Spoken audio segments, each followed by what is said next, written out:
Ayun mga kadungo, nandito tayo ngayon sa kapahingahan.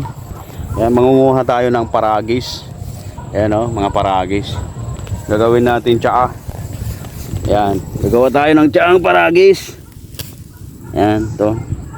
Kumbaga sa English, ano ito, goose grass. Ayan. Gagawin natin tsaa.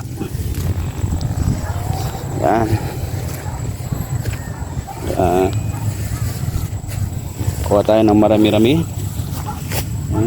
Goose grass.